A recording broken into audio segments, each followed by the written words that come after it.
Faraday's law is the quantitative part of figuring out induced currents and induced EMF. Now, there's a few things that really go into this, and then it's not necessarily that complicated of a calculation. So again, the challenge here is really on the conceptual side of it. So the first thing is that you always need to identify the loop and surface that you're calculating the flux over. This is fundamentally about flux. So the loop might simply be defined by the wire that you're talking about, and then the surface is the surface bounded by that wire. So make sure that whatever you're calculating the flux over is whatever you're talking about the EMF or the current through. Now, then you need to determine how the flux is changing in time, and that's going to be most of what these videos talk about. So there's a lot of different ways the flux can change in time, but this is literally a time derivative, so you know that that's what you need to figure out. Now, this gives you EMF, which is basically a voltage, a potential, not quite difference, but something that is driving a current, like a voltage. So if you need to convert it to a current, use a resistance. Right? This is EMF. If you need current, use resistance. And then to get the direction, notice that this is absolute value, you can use Lenz's law. There is a form of this with a minus sign that theoretically is telling you direction, but I think that it's easier to use Lenz's law to do direction, this to get magnitude, than to try to understand what that minus sign is telling you. So please remember that you always use Lenz's law and Faraday's law together to get magnitude and direction. So what is our problem-solving strategy? The first thing is always going to be doing some modeling and some simplification. So your wires, typically you're going to have a wire loop. You might want to simplify it either to be a square or a circle. And it does need to be some sort of closed loop. You need to be able to define the internal area. Again, not like a sphere, not a cylinder, but a two-dimensional surface. Also, you're going to want to simplify your magnetic field. Remember that flux requires an integral if your magnetic field is not uniform.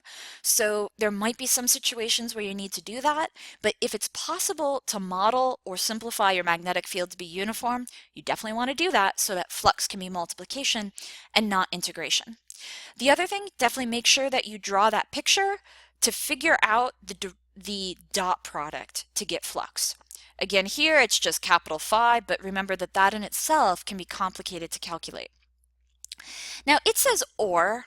I'm going to say that you probably want and, because if you're actually trying to find a current, that requires resistance. So if you're trying to find a current after this EMF, I'd really encourage you to always think about that as a circuit diagram. But again, that might not be applicable in every single situation. So Lenz's law is going to give you the direction, and that's something you're figuring out purely conceptually. I encourage you to draw pictures. Otherwise, it's really hard to show your work. So drawing pictures of Lenz's law the way the previous videos did, that's really showing your work. Then we go to Faraday's law, which is the quantitative part. Now something that I want to mention is that if you have an n-turn coil, you multiply by n. Why?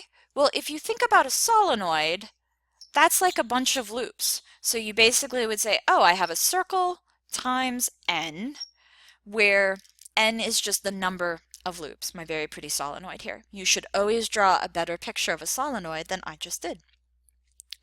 But if you do have a solenoid or just 10 loops, whatever it is, multiply by n. And that's actually one reason why we use coils of loops and solenoids so frequently is that's an easy way to build up a higher EMF than from one loop alone. So then if you need a current, use resistance from the EMF. And then finally, of course, check and make sure that your answer is reasonable. And that's where it can be helpful to have some sense of the scale. If you're telling me that you're inducing 100 amps, that seems like a lot. That's probably not actually going to be reasonable. So hopefully that makes some sense. And go ahead then and let's try to do an example. So the first example we're going to do is interesting in that it actually is something we already studied. Remember that we started with motional EMF. We have some sort of conductor, right? So we have our conductor here, and oops, let me go back up. And we actually then say, oh, it's sliding along the bars, and we used a bunch of stuff to figure out what the current would be. Well, instead, we can use Faraday's law. So in this case, we're going to talk about the area of the loop, and notice that our area is going to be basically a square. We have this side, L, and we have this side, which is X, okay? So that's our area, and then we have a uniform magnetic field inside of it. Now to get our EMF now, we actually want to think about how it's changing in time. So we say, okay,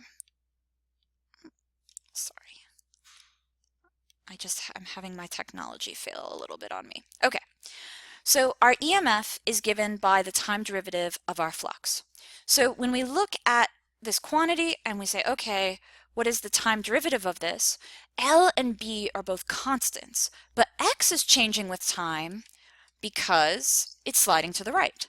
So that changes this distance. So the time derivative of the position of this bar is simply given by the velocity. So this time derivative becomes v.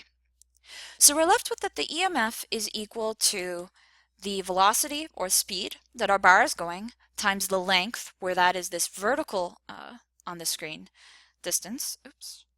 And then we have our magnetic field. If we go back to current, we just take that EMF and we divide it by the resistance.